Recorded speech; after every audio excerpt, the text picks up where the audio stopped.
I was reading an email from my wife at 3:42 a.m. in a combat zone in Iraq when I realized she wasn't just divorcing me. She was planning to kill me. The subject line said, "Moving forward," and Sarah's message was ice cold. "James, I've filed for a divorce.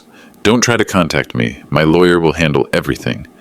23 years of marriage ended with an email while I was 7,000 miles from home, getting shot at by people who wanted me dead. But that wasn't the worst part. The worst part came when I checked my missed calls and saw 49 attempts from an unknown number. When I called back, a woman from the military insurance office delivered news that made my blood freeze. "Sergeant Mitchell, your wife increased your life insurance to $950,000 3 weeks ago. She specifically asked about combat death benefits and how quickly claims get processed for soldiers killed overseas." $950,000. Sarah had just bet nearly $1 million on my death. I hung up that phone knowing two things for certain. My wife had been planning this for months, and I had maybe days to figure out who was trying to murder me before they succeeded. If you've ever wondered how far someone will go for money, stick around. Because what I discovered about my wife, her boyfriend, and the network they were part of will shock you. And if you're military or know someone who is, this story might just save their life. Before I tell you how I caught them, hit that subscribe button, because this case led to changes in federal law that now protect thousands of military families. You'll want to hear how we took down an entire criminal network that had been murdering soldiers for insurance money. This is the story of how I went from being a target to being the hunter. 23 years earlier, I'd married Sarah, believing she loved me. My wife of 23 years hadn't just left me. She was actively betting nearly $1 million on my death. I thought back to our last conversation before this deployment. We'd fought about money, about the kids' college expenses, about my decision to take this assignment instead of staying stateside for a training position that would have kept me home. Sarah had accused me of caring more about my Army career than my family. She'd said I was selfish, that I put advancement and money ahead of everything else. I'd tried to explain that this deployment meant a promotion to Sergeant First Class, better pay, and a chance to set our family up financially for the kids' college and our eventual retirement. But she'd been cold, distant, like she'd already made up her mind about something important that she wasn't sharing with me. She'd asked detailed questions about my life insurance, about what would happen to our house if something happened to me, about the timeline for this deployment. At the time, I thought she was just worried about my safety. Now, I understood what she was really planning. I walked across the base to the chaplain's office as soon as it opened at 0800 hours. The morning was already blazing hot, the kind of dry, oppressive heat that made your uniform stick to your skin within minutes of stepping outside. Forward Operating Base Liberty sat in the middle of nowhere, surrounded by desert that stretched to the horizon in every direction. It was a harsh, unforgiving place that tested everyone who served there, but right now it felt infinitely safer than home. Captain Noah Anderson was a good man, soft-spoken but tough, the kind of chaplain who'd earned genuine respect from soldiers who didn't usually trust officers or religious figures. He'd been deployed 3 times himself, had seen real combat in Afghanistan, and understood what soldiers were going through in ways that rear echelon chaplains never could. His office was simple but welcoming, with a few family photos, some military awards, and a coffee maker that produced the best coffee on base. "James," he said, looking up from his morning coffee and the stack of reports he was reviewing. "You look like hell. What's wrong?" I handed him printouts of the divorce email and insurance documents I'd managed to access, and print from the communications center. My hands were still shaking slightly. "My wife just divorced me by email and increased my life insurance to nearly $1 million. I think she's planning to have me killed." Captain Anderson read through everything twice, his face growing more serious with each page. He was quiet for a long time, just reading and rereading the documents, occasionally making notes on a pad of paper. "James, this looks like fraud. Potentially much worse than fraud. This looks like someone systematically positioning themselves to profit from your death. I know, that's exactly what it looks like to me too. That's why I need CID involved immediately. Criminal Investigation Division. He picked up his secure phone and dialed a number from memory. Agent Torres, this is Captain Anderson at FOB Liberty. I have a soldier here who needs to talk to you immediately. It's about potential insurance fraud and, yes, possibly attempted murder. No, I'm not exaggerating or being dramatic. Can you take a secure video call in 10 minutes? 15 minutes later, I was sitting in front of a computer screen in the chaplain's office talking to Agent Rebecca Torres from the Criminal Investigation Division at Fort Campbell, Kentucky. She was sharp-eyed, probably mid-40s, with graying brown hair pulled back in a professional bun, and the kind of focused intensity that made you understand immediately why criminals feared military investigators. Behind her, I could see an office full of filing cabinets, whiteboards covered with case information and photographs, and the organized chaos of an active investigation unit. Sergeant Mitchell, I need you to walk me through everything from the very beginning. Don't leave out any details, no matter how small or insignificant they might seem. Sometimes the smallest details are what break cases like this wide open. I explained the divorce email, the insurance changes, the power of attorney abuse, the timing of everything, and the strange conversation I'd had with Sarah before deployment. Torres took detailed notes on a yellow legal pad, occasionally stopping me to ask clarifying questions about specific dates, exact amounts of money, and precise language used in documents. Sergeant, I need to ask you something directly, and I want you to think carefully before you answer. Based on everything you've told me, do you believe your wife is hoping or actively planning for you to die in combat or in an accident? Agent Torres, my wife increased my life insurance by $550,000 without my knowledge and structured it so she'd inherit everything if I died. 3 weeks later, she divorced me by email while I'm serving in a combat zone. She asked specific, detailed questions about combat death benefits and expedited claim processing. What conclusion would you draw from that evidence? I think we need to assume your life is in immediate danger the moment you step on American soil, maybe even before then. I'm going to start a preliminary investigation immediately. Don't discuss this situation with anyone except Captain Anderson until you hear from me again. And James, be extremely careful about everything you eat, drink, or touch that comes from home. That afternoon, Torres called back with preliminary findings that made my situation feel even more dire and dangerous than I'd initially realized. James, I ran a comprehensive background check on your wife's recent activities and associations. She's been in a romantic relationship with someone named Tommy Brennan for approximately 6 months. This individual has an extensive criminal history that includes 3 prior convictions for fraud, 2 for identity theft, 1 for elder abuse, and 1 for attempted murder in the first degree. He served 18 months at Kentucky State Penitentiary from 2019 to 2021. Who did he try to kill? A 68-year-old widow named Eleanor Curtis in Bowling Green, Kentucky. Brennan convinced her to change her will and life insurance policies, making him the primary beneficiary of approximately $400,000 in assets. Then, her house mysteriously caught fire while she was inside sleeping. She survived, but barely, with second-degree burns over 30% of her body. The fire was ruled arson when investigators found gasoline residue throughout the house and discovered that her smoke detectors had been disabled. Brennan's fingerprints were found on the gasoline container discovered in her garage. I felt something cold and heavy settle in my stomach. Sarah wasn't just leaving me for another man. She was with a professional killer who specialized in elderly victims and insurance fraud. This wasn't a crime of passion or a spur-of-the-moment decision motivated by anger or resentment. This was calculated, professional, and I was just the latest target in what appeared to be an ongoing criminal enterprise. Agent Torres, what's our next move? We're going to request federal wiretap authorization through the U.S. Attorney's Office. The prosecutor in Louisville is going to want to investigate this as interstate wire fraud and conspiracy to commit murder, possibly as part of a larger criminal organization.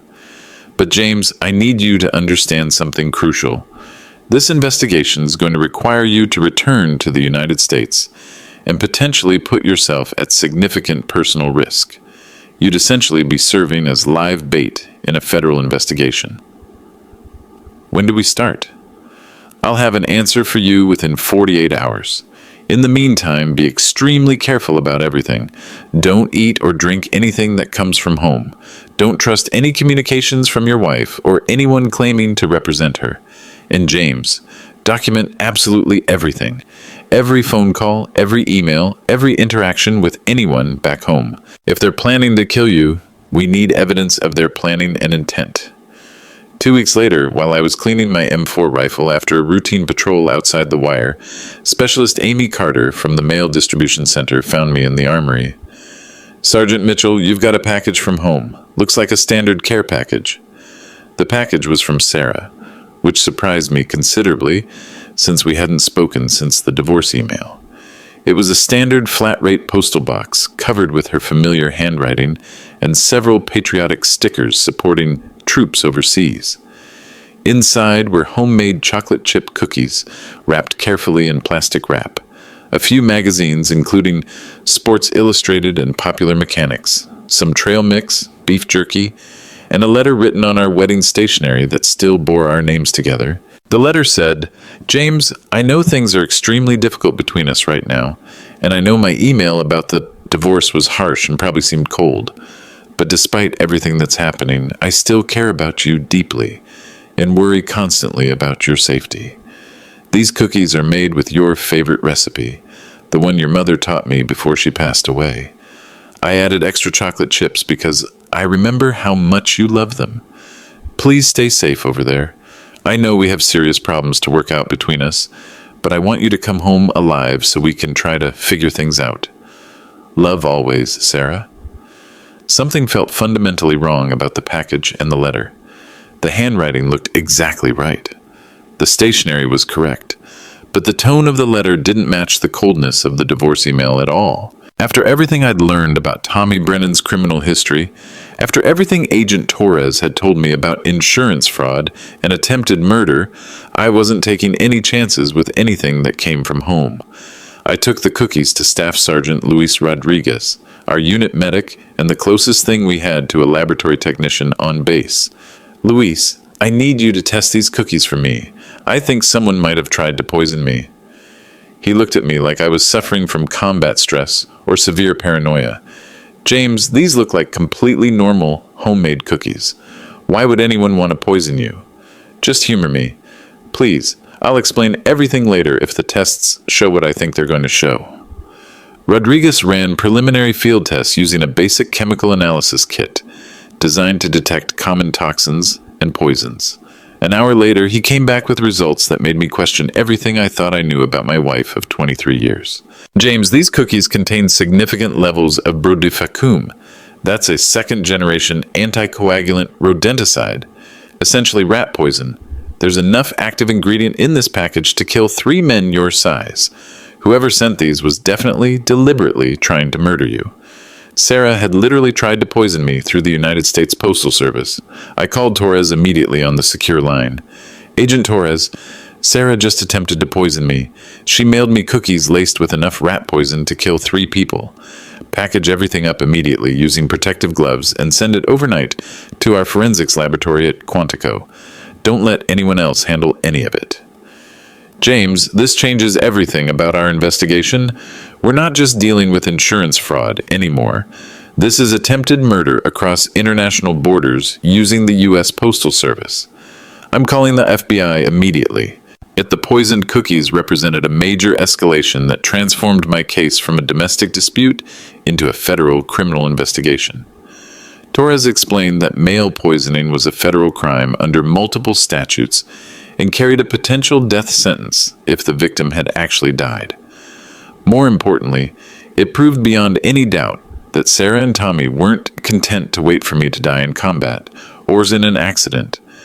They were actively, aggressively trying to kill me through multiple methods. "The problem is that poison in the mail is extremely sloppy from a criminal perspective," Torres said during our next secure call. "It's easily traceable through postal records, there's extensive forensic evidence, and it demonstrates clear premeditation and intent. Either they're getting desperate because something isn't going according to their plan, or they're not as professional and sophisticated as they initially appeared to be.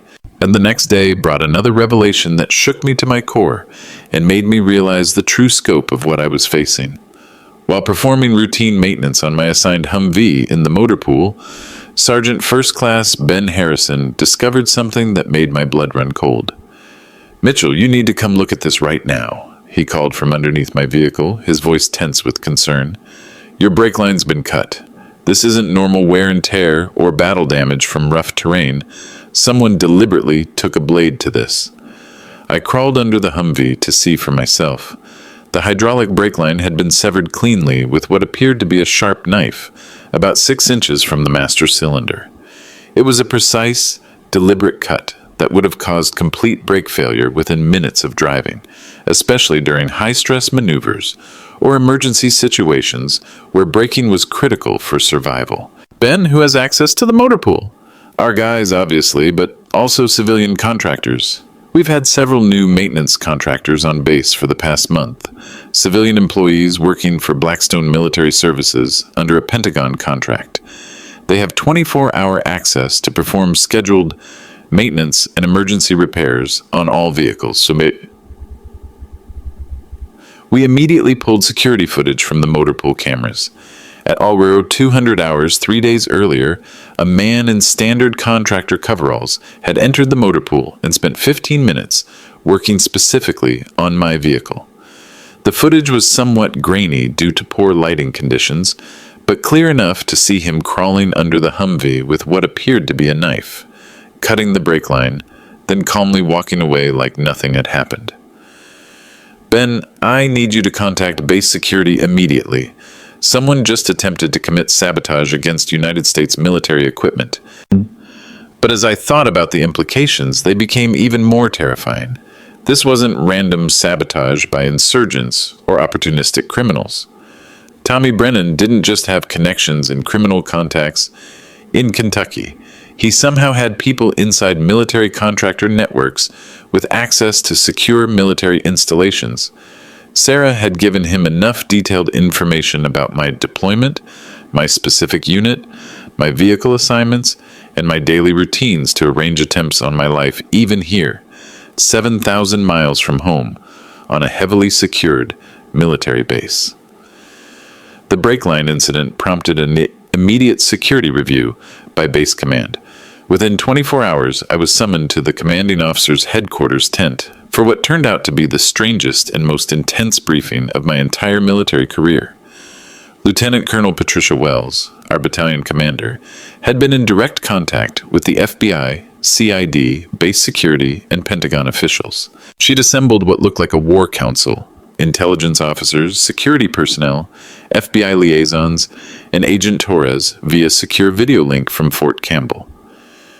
"Sergeant Mitchell," Colonel Wells began, her voice serious and professional, "based on the evidence we've gathered over the past several weeks, we believe you're the target of a sophisticated, coordinated assassination attempt with connections reaching directly into our contractor's security network. This represents both a serious criminal matter and a potential national security issue." Agent Torres appeared on the video screen, surrounded by what looked like a full federal task force, including multiple agents and federal prosecutors. "James, we're requesting immediate emergency leave authorization to bring you back to Fort Campbell. The U.S. Attorney's Office in Louisville is prepared to request comprehensive federal wiretap authorization for your wife and Tommy Brennan. We believe we have probable cause for conspiracy to commit murder, wire fraud, mail fraud, and now federal charges related to sabotage of military equipment." What exactly does that mean for me personally? It means you're going home to help us catch them in the act of attempting to murder you. We're going to set up a carefully controlled operation where you return from deployment unexpectedly. We'll monitor all their communications in real time and wait for them to make their move against you. But James, I won't lie to you. There's significant personal risk involved in what we're asking you to do. Agent Kevin O'Brien joined the video call from FBI headquarters in Louisville. He was a veteran federal investigator with silver hair, sharp blue eyes, and the kind of calm professionalism that comes from decades of catching dangerous criminals. Sergeant Mitchell, we're dealing with something significantly more sophisticated than a simple murder for insurance scheme. The contractor infiltration at your military base required advanced planning, inside knowledge of military procedures, and connections we're still trying to trace. We have strong reason to believe your wife and Tommy Brennan are part of a much larger criminal network specifically targeting military personnel. The plan they outlined was both elegantly simple and absolutely terrifying. I would return to Kentucky on emergency leave, supposedly due to a family medical crisis that required my immediate presence. Sarah and Tommy would likely attempt to kill me within days of my return, possibly within hours. Federal agents would monitor all their communications in real time, document their planning and preparations, then arrest them in the act of attempting murder. We'll have full surveillance teams, sophisticated audio recording equipment, emergency response units, and tactical teams standing by at all times, O'Brien explained. But you'll be the primary target walking directly into a controlled trap that we've designed. Federal Judge Martin Walsh approved our comprehensive wiretap request within 48 hours of the formal application. The judge's authorization was unusually broad and comprehensive. All phone calls, text messages, emails, and in-person conversations between Sarah Mitchell and Tommy Brennan were now subject to federal surveillance under Title III of the Omnibus Crime Control and Safe Streets Act. What we discovered over the next 72 hours of intensive monitoring was worse than anything I had imagined in my darkest moments. The FBI listening post was established in a nondescript office building in Louisville, about 30 minutes from my house in Hopkinsville. Agent O'Brien walked me through the sophisticated equipment when I arrived. Digital recording devices that could capture clear conversations from up to a quarter-mile away, voice pattern analysis software that could identify specific speakers even in crowded environments, real-time transcription systems that converted speech to text instantly, and direct communication feeds to emergency response teams positioned strategically throughout the city. James, I need to prepare you emotionally for what you're about to hear. These people are discussing your murder in the same casual, matter-of-fact tone that most married couples use to plan vacation activities or weekend errands. The first recording nearly broke me emotionally. It was Sarah's voice, clear and casual, talking to Tommy like they were planning a neighborhood barbecue. Sarah: he lands Tuesday at Louisville International Airport. Flight 1862 from Germany through Atlanta gets in at 6:30 p.m.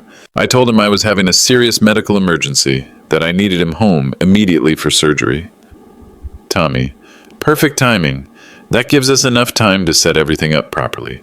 You still completely sure about the suicide angle? That's always been the cleanest, most believable approach with military guys. Sarah: absolutely. PTSD suicide gets us the full insurance payout with absolutely no questions asked. Plus, we get sympathy and support from everyone in the community. No investigation, no suspicious circumstances, just another tragic military veteran who couldn't handle coming home from war. Tommy: what about that poison attempt? That was pretty stupid looking back on it. Sarah: that was your idea, remember? Cookies sent to a combat zone were way too suspicious and traceable. If that had actually worked, there would have been a full military investigation with federal involvement. This has to look completely natural and expected. Tommy: relax, baby. I've done this exact thing before, remember? We stage it like he came home, got severely depressed about the divorce and losing his family, felt overwhelming guilt about missing so much time with his children, and shot himself with his own service weapon. Simple, clean, and completely believable to everyone who knows military families. I sat in that FBI listening post, listening to my wife of 23 years plan my death with the same casual tone she'd used to plan our anniversary dinners and our children's birthday parties. 23 years of marriage, 2 children together, thousands of shared memories and experiences, and I was nothing more than a financial opportunity to her. But the next recording was what transformed my grief and emotional shock into cold, focused determination for justice. Sarah: the insurance company called again yesterday. They wanted to verify some information about other policies James might have that I didn't know about. Tommy: what did you tell them? Sarah: I told them this was the only policy, exactly like we practiced during our rehearsals. They seemed completely satisfied with my answers. Tommy: good work. How many other cases are we currently working on this year? Sarah: with James, that makes 8 completed operations for this year. Patricia's husband deploys to Korea next month, so that'll be number 9.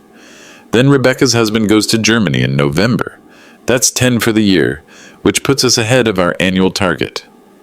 Tommy: excellent. We're ahead of schedule and well above our profit projections for this fiscal year. 8 completed operations. This wasn't about my marriage or even specifically about my money.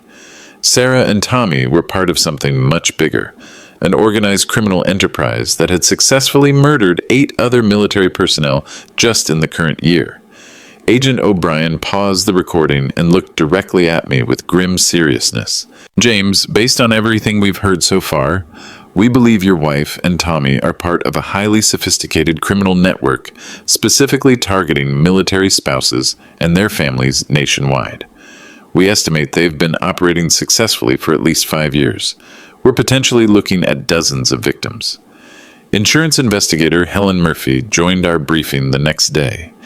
She was a former federal prosecutor who now worked as a consultant for the National Insurance Crime Bureau, specializing in large-scale insurance fraud cases involving organized criminal networks.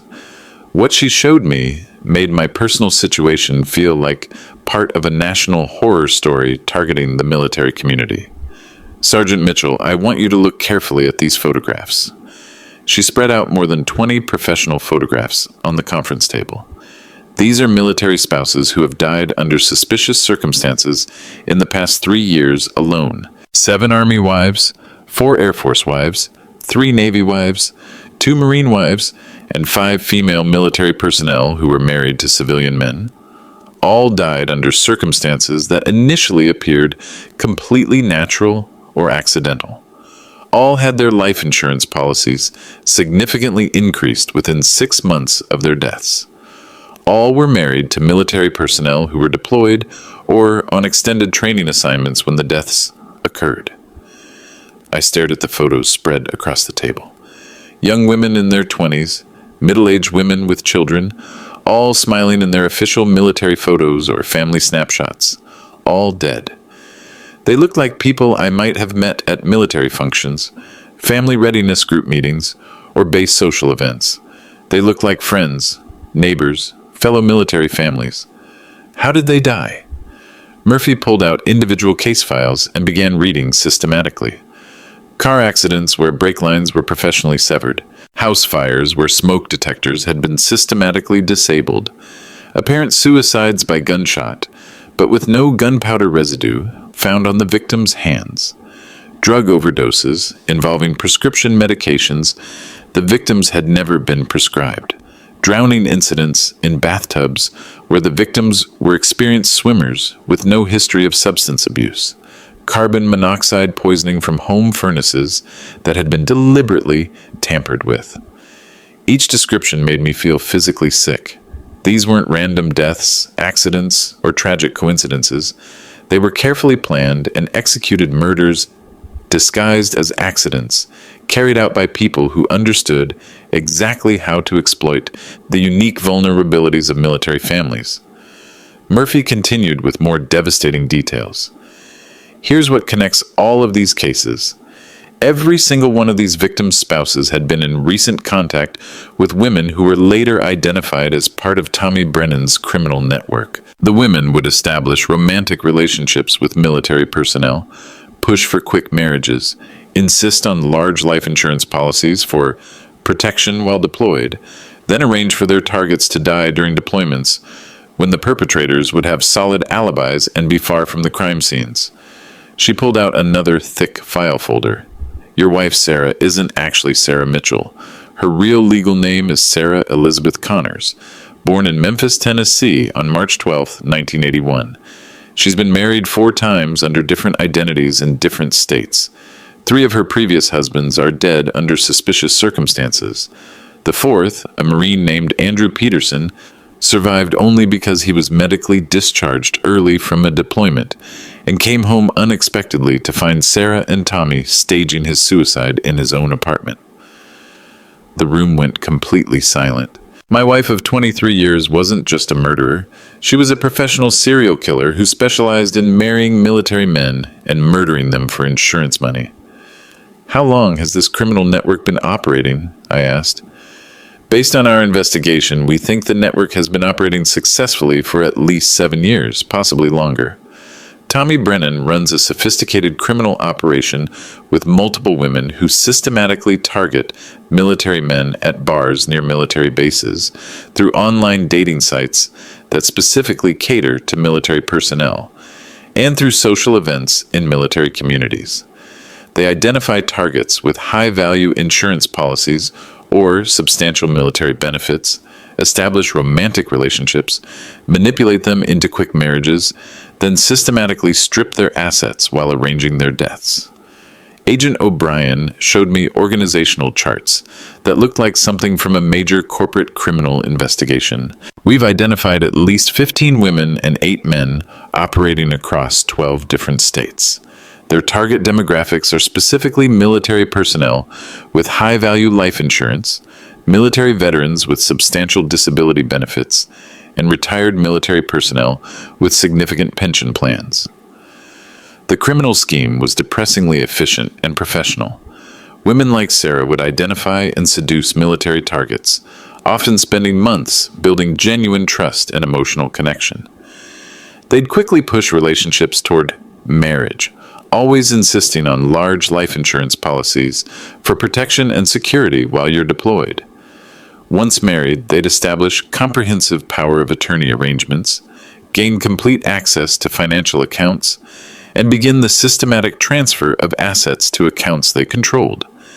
Then they'd wait patiently for deployments or extended training assignments. While their husbands were overseas and unable to monitor their activities, they'd file for divorce to eliminate emotional complications, dramatically increase insurance policies to maximize potential payouts, and arrange for accidents that would eliminate their targets while providing them with perfect alibis thousands of miles away.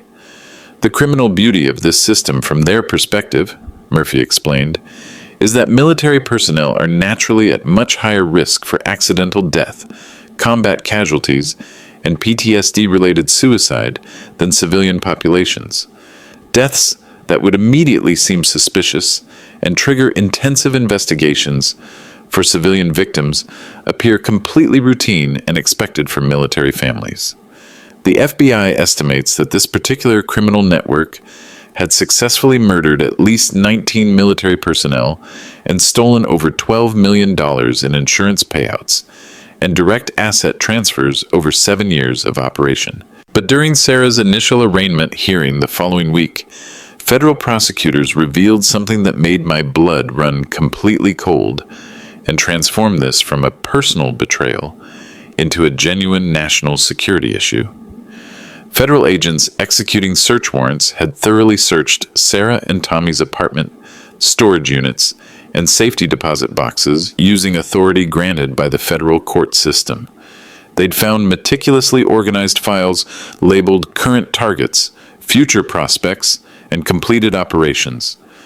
The future targets file alone contained detailed photographs, comprehensive background information, complete deployment schedules, insurance policy details, and financial profiles for 43 active military personnel currently serving worldwide.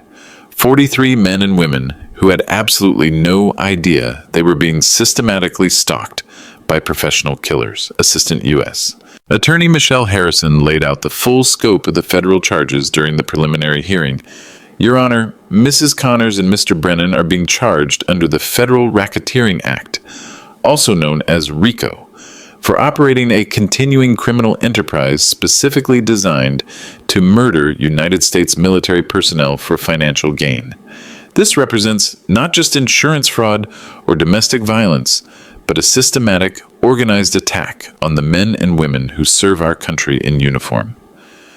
The preliminary hearing alone lasted 3 full days, as federal prosecutors methodically outlined the comprehensive scope of evidence they'd gathered through months of intensive investigation.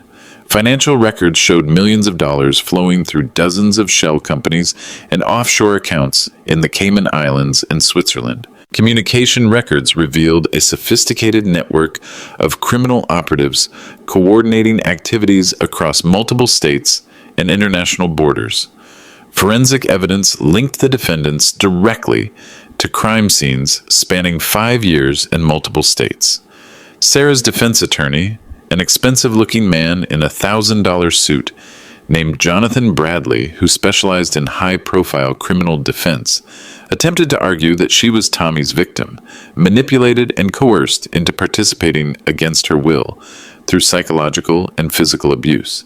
But federal prosecutors had dozens of hours of recorded conversations showing Sarah planning murders dating back 4 years, including detailed discussions of techniques, timing, victim selection criteria, and profit-sharing arrangements. During one recorded conversation that was played in open court during the preliminary hearing, Sarah discussed a previous victim with chilling professional casualness.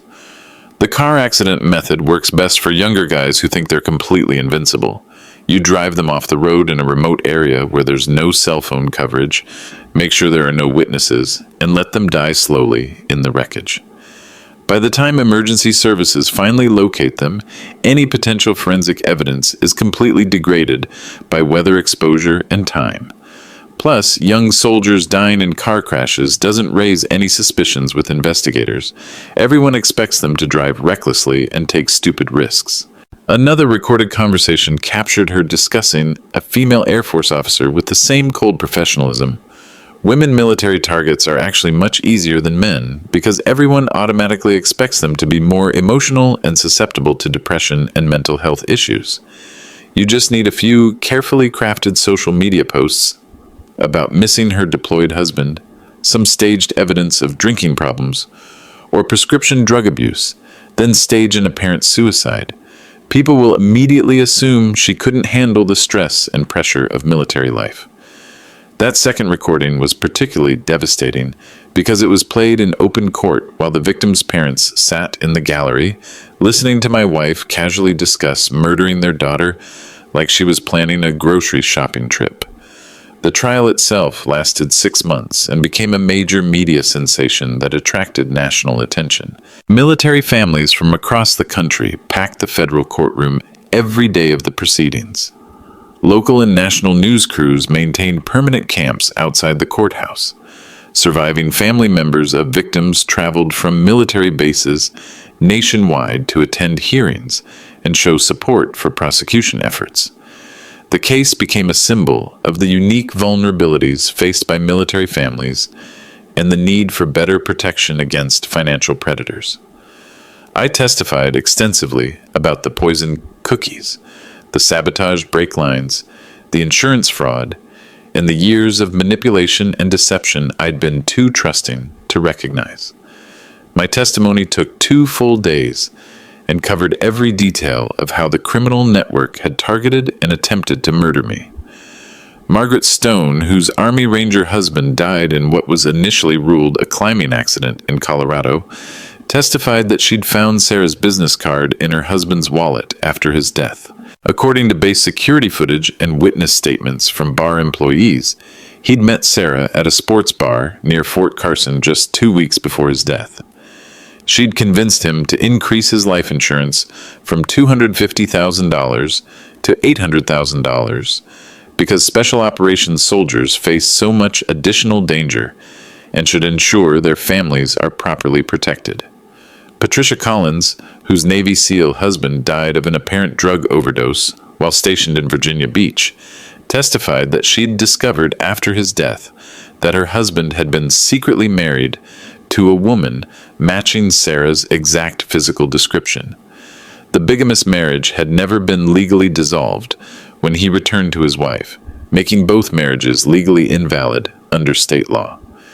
The mystery wife, Sarah, using the false name Sandra Coleman, had been the sole beneficiary on a $950,000 insurance policy that Patricia had never known existed.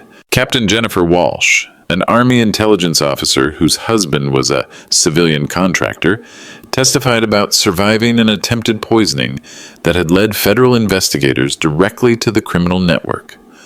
Her husband had been drugged with ethylene glycol, automotive antifreeze, at a restaurant where he'd met a woman who perfectly matched Sarah's description and used the name Susan Matthews. Only quick recognition of poisoning symptoms and immediate emergency medical intervention had saved his life.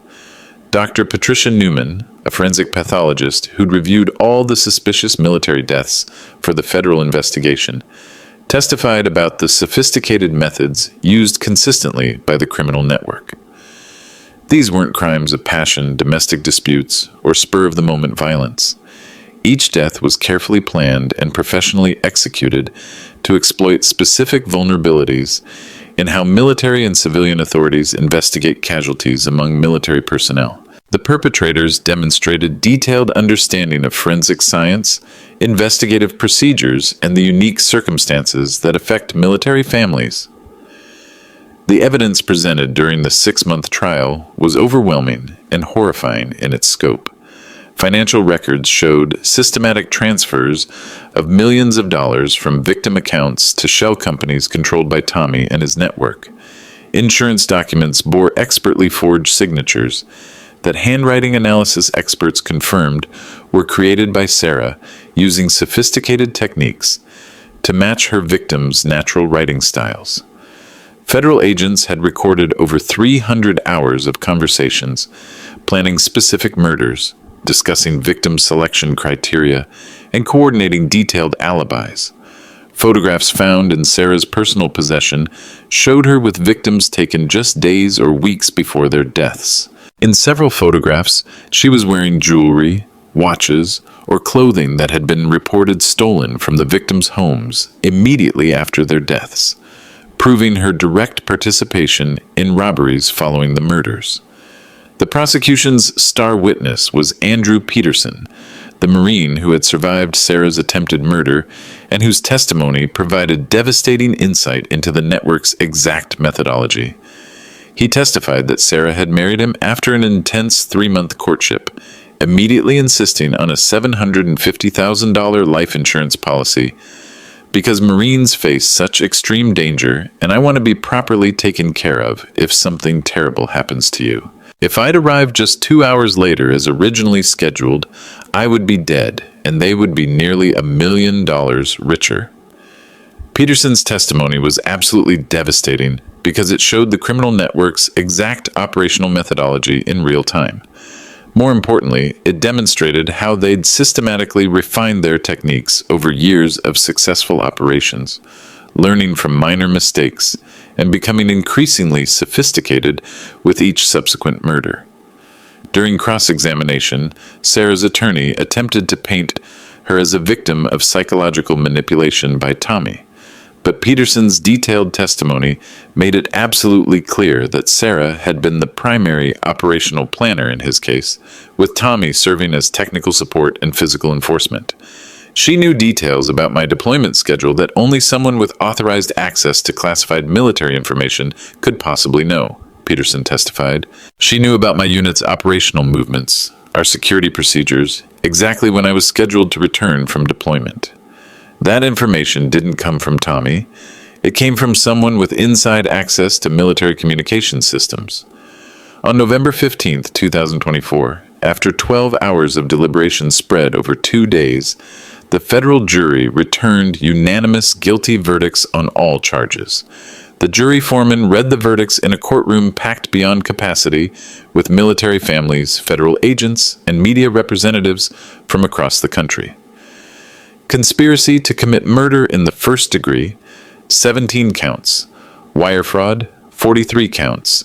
Mail fraud, 12 counts.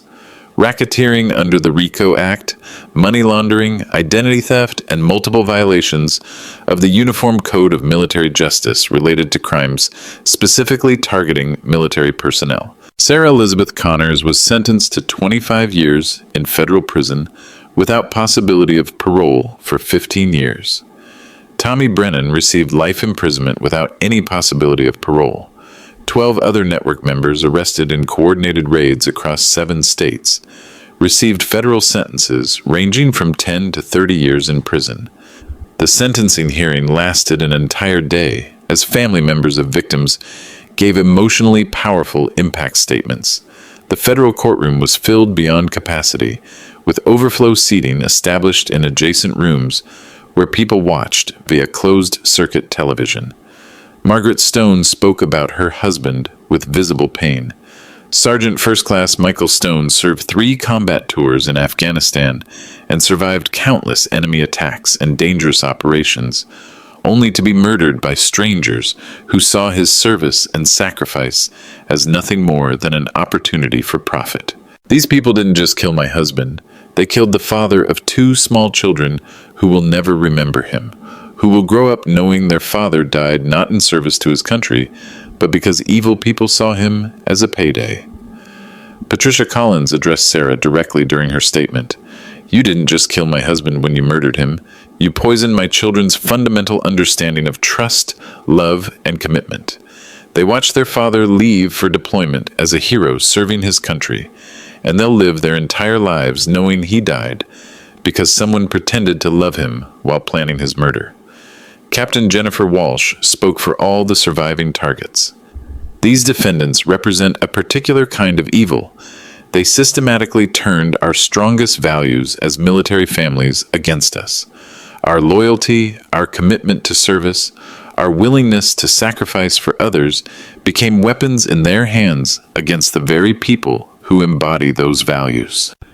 I spoke last, representing not just myself, but all the military families who'd been targeted by this criminal network. "Your Honor, these defendants didn't just commit murders for money. They specifically and systematically targeted the men and women who dedicate their lives to protecting this country and preserving the freedoms all Americans enjoy. They exploited the fundamental trust, honor, and commitment that define military service. They turned our strongest values, loyalty, sacrifice, unwavering dedication to family, into weapons against us. Every person they killed was someone who had sworn a sacred oath to defend others, and they were murdered by people who perverted that oath into an opportunity for personal profit." Federal Judge Patricia Newman, herself a Navy veteran who had served as a JAG officer during the Gulf War, made a statement during sentencing that was quoted in newspapers across the country and that I'll never forget. "The defendants in this case represent a particularly heinous and calculated form of evil. They didn't just commit murder, they systematically targeted the defenders of our nation, exploiting their service and sacrifice for personal financial profit. They turned the trust and honor that define military service into weapons against the very people who embody those sacred values. This court finds that the crimes committed here represent not just a betrayal of individual victims, but a fundamental betrayal of the values our society holds most sacred." But the story didn't end with the sentencing and imprisonment of the criminals. The broader implications of the case led to significant, lasting changes in how the military and federal government protect military personnel and their families from financial predators and organized criminal networks. 3 months after the trial concluded, I received an official subpoena to testify before the House Veterans Affairs Committee about systematic vulnerabilities in military spouse benefits and insurance protocols that had enabled this criminal network to operate successfully for years. The hearing was held in the Rayburn House office building, and it marked my first time testifying before Congress about issues affecting military families. The committee room was packed beyond capacity with military families, veterans advocates, representatives from military support organizations, and media representatives from major national news outlets. Committee Chairman Representative Bradley Newman, himself a decorated Gulf War veteran who had served as an Army infantry officer in combat operations, asked me to explain in detail how the criminal network had been able to systematically exploit military insurance and benefit systems for so many years without detection by military or civilian authorities. Representative Newman, the fundamental problem is that our insurance and benefit systems are designed around trust. and the basic assumption of good faith between family members. Military culture is built on core values of honor, integrity, and mutual support. When a military spouse requests insurance changes or benefit modifications, there are very few verification protocols in place because we naturally assume that military families operate with the same honor, integrity, and commitment that define military service itself. What specific changes would you recommend to prevent future incidents like this from targeting military families? Sir, I strongly recommend mandatory review periods of at least 30 days for any insurance increase over $100,000, with automatic notifications sent to both spouses, regardless of existing power of attorney arrangements. I recommend required cooling-off periods of at least 60 days for any major beneficiary changes that occur during active military deployments.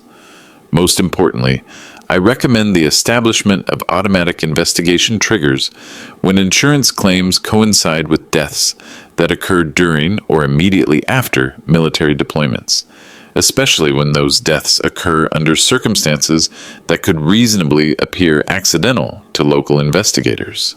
A Representative Jennifer Walsh, a Navy veteran and member of both the Armed Services Committee and Veterans Affairs Committee, asked the question that addressed the core national security implications. Sergeant Mitchell, based on your personal experience and the comprehensive FBI investigation, how many military families do you estimate are currently at risk from similar organized criminal networks? Ma'am, based on all the evidence presented during the federal trial, we identified active network members who were systematically targeting at least 43 military personnel at the time of the coordinated arrests. But this particular network had operated successfully for 7 years before we caught them, and we only discovered their activities because they made crucial operational mistakes while targeting me specifically. The FBI's Financial Crimes Division estimates there could be as many as 5 similar criminal networks operating nationwide that we haven't yet discovered. That could potentially mean hundreds of military families are currently at risk from organized predators.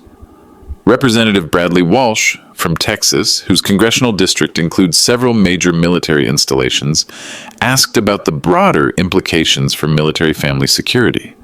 What does this case tell us about the unique vulnerabilities that military families face compared to civilian families? Sir, military families face specific vulnerabilities that civilian families simply don't encounter in their daily lives. Extended military deployments lasting many months create opportunities for financial fraud and manipulation that don't exist in normal civilian relationships. Comprehensive power of attorney arrangements that are absolutely necessary for military families create legal vulnerabilities that sophisticated criminals can systematically exploit. Most importantly, the military culture of trust, honor, and mutual support makes service members more susceptible to manipulation by predators who understand exactly how to exploit those fundamental values for criminal purposes. The congressional hearing generated extensive media coverage and significant public attention to the unique challenges faced by military families. More importantly, it resulted in comprehensive legislative changes that transformed how the federal government protects military personnel from financial predators. The Military Family Protection Act of 2024 mandated all the security protocols I had recommended during my testimony and established a permanent joint FBI Department of Defense task force specifically designed to investigate suspicious deaths among military personnel and their families. The act also created mandatory financial fraud awareness training programs for all military personnel before overseas deployments, established comprehensive victim assistance programs for military families affected by financial crimes, and required annual audits of all military insurance and benefits programs to identify potential patterns of fraud or abuse. But the most personally meaningful outcome of the entire ordeal came over the following months, as I received letters and personal communications from military personnel across the country who had recognized targeting attempts specifically because of the extensive publicity around my case and my congressional testimony. 6 months after Sarah's sentencing, I received a heartfelt letter from Staff Sergeant Maria Santos at Fort Hood in Texas. Her letter made everything I'd been through feel completely worthwhile. Sergeant Mitchell, I saw your congressional testimony on the National Evening News and read the detailed article about your case in the Army Times. 2 weeks later, my husband was approached by an attractive woman at a sports bar off-post who wanted to buy him drinks and asked very specific, detailed questions about my current deployment schedule, our life insurance policies, and our family's financial arrangements. She claimed to be recently divorced from a soldier and said she completely understood the unique challenges and stresses of military marriages. Because of your courageous testimony and all the publicity around your case, I immediately recognized the targeting pattern you'd described.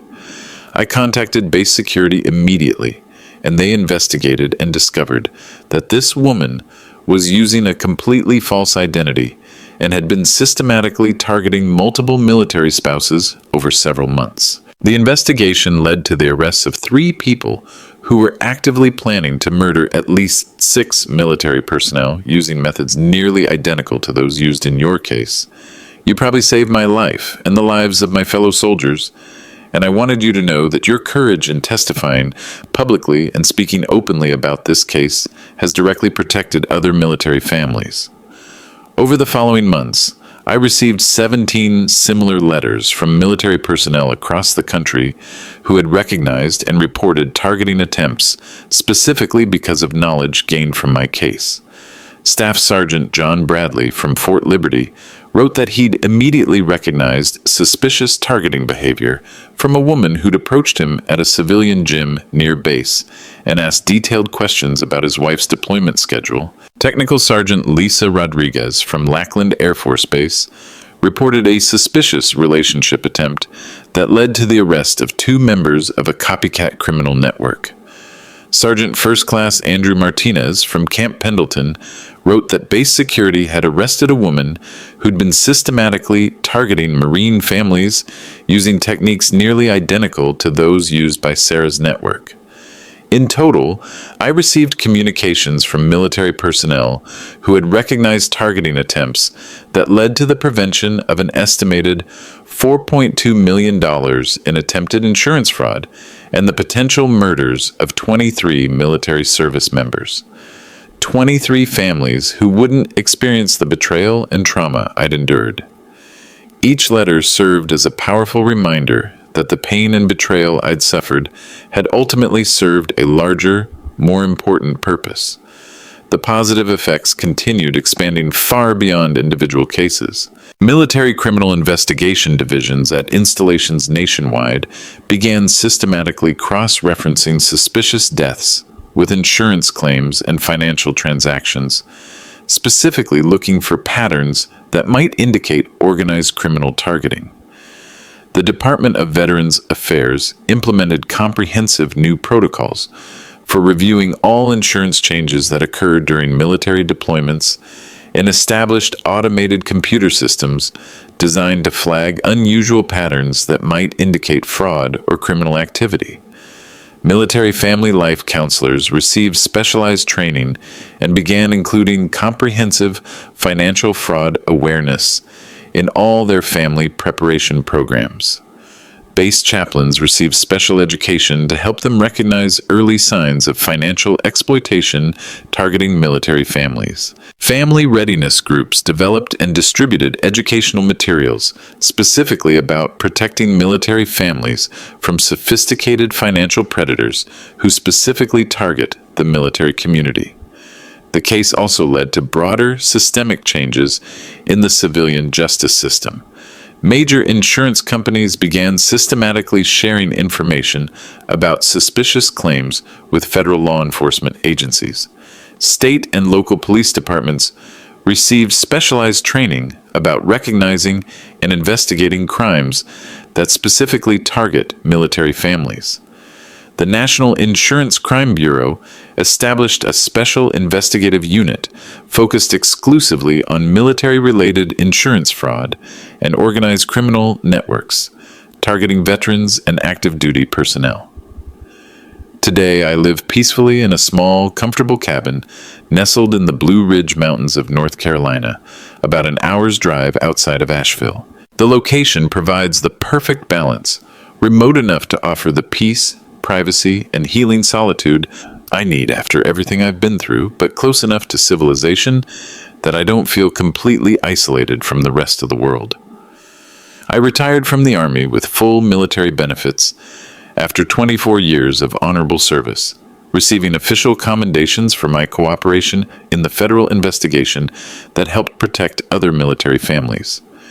The federal court system ordered Sarah and her entire criminal network to pay $2.8 million in restitution to victims' families, including the full $950,000 she had attempted to steal from my life insurance policy through fraud and planned murder.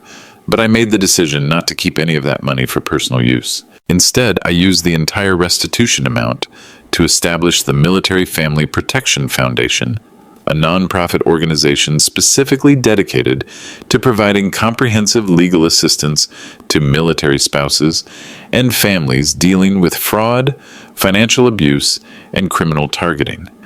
The foundation has successfully helped recover over $1.8 million in stolen assets for military families and provided completely free legal representation to 96 families dealing with various forms of financial exploitation and criminal targeting. The foundation also funds ongoing research into criminal patterns, specifically targeting military families, develops and distributes training materials for military personnel about recognizing and reporting financial fraud, and maintains a comprehensive database of known scams and criminal schemes targeting the military community. We've established successful partnerships with the FBI, military criminal investigation divisions, and family readiness groups at installations worldwide to develop awareness and prevention programs.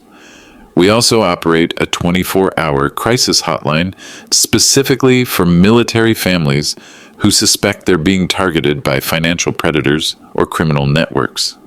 The hotline has received over 400 calls in its first 18 months of operation, leading to investigations that have prevented an estimated $4.7 million in attempted fraud, targeting military families and the potential murders of dozens of service members. I still keep the original divorce email that Sarah sent me that night in the communications tent at Forward Operating Base Liberty, Iraq. I have it printed and framed in my office, not as a reminder of betrayal, pain, or personal trauma, but as a powerful symbol of resilience, survival, and the critical importance of questioning things that don't feel right, even when they come from people we trust completely.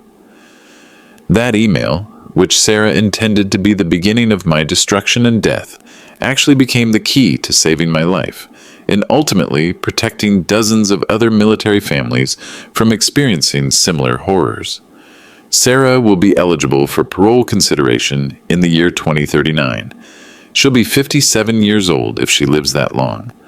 Federal prison medical records, which became part of public court documents during her appeals proceedings, indicate she's been diagnosed with early onset dementia, possibly brought on by chronic stress, substance abuse issues, or simply the psychological toll of maintaining false identities for decades. Tommy Brennan will die in federal prison.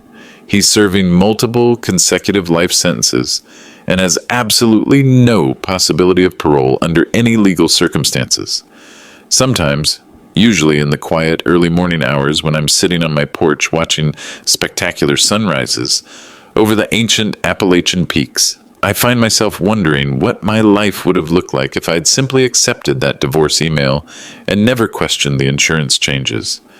The answer is both simple and sobering. I would almost certainly be dead, buried with full military honors in Arlington National Cemetery, while Sarah moved on to systematically target her next victim with nearly $1 million to fund her continuing criminal operations. Instead, I'm living a life that feels infinitely more authentic, purposeful, and meaningful than anything I experienced during my 23-year marriage built on lies and deception. I have my well-earned military pension, my VA disability benefits for service-connected injuries, my complete self-respect, and most importantly, the deep satisfaction of knowing that I helped stop something genuinely evil from continuing to harm innocent people who deserve protection. The quiet mountain mornings offer a kind of peace I never experienced during my military career or my marriage. The silence isn't empty or lonely, it's filled with genuine possibilities, with choices I get to make entirely for myself, and with a future that belongs completely to me and serves purposes I choose based on my own values. I've learned that the most devastating betrayals often come from the people we trust most completely, the people who have unlimited access to our deepest vulnerabilities and our unconditional love. But I've also learned that patience, careful preparation, and finding the right allies can overcome even the most sophisticated organized evil. Most importantly, I've discovered that surviving evil and dedicating yourself to helping others avoid similar experiences can give profound meaning and purpose to even the worst personal trauma. Every letter I receive from a military family that avoided being victimized because they recognized warning signs from publicity around my case reminds me that my pain and suffering served a much larger, more important purpose than just my personal survival. The woman I loved and trusted for 23 years never actually existed as a real person. She was nothing more than a carefully crafted, fictional character that Sarah played with professional skill to gain access to my life insurance policy and military benefits. But the life I'm living now, helping protect other military families, living with complete honesty about who I am and what I've survived, sleeping peacefully every night without fear, pretense, or deception, that life is absolutely, completely real. And that's worth infinitely more than any amount of money Sarah could have stolen through murder.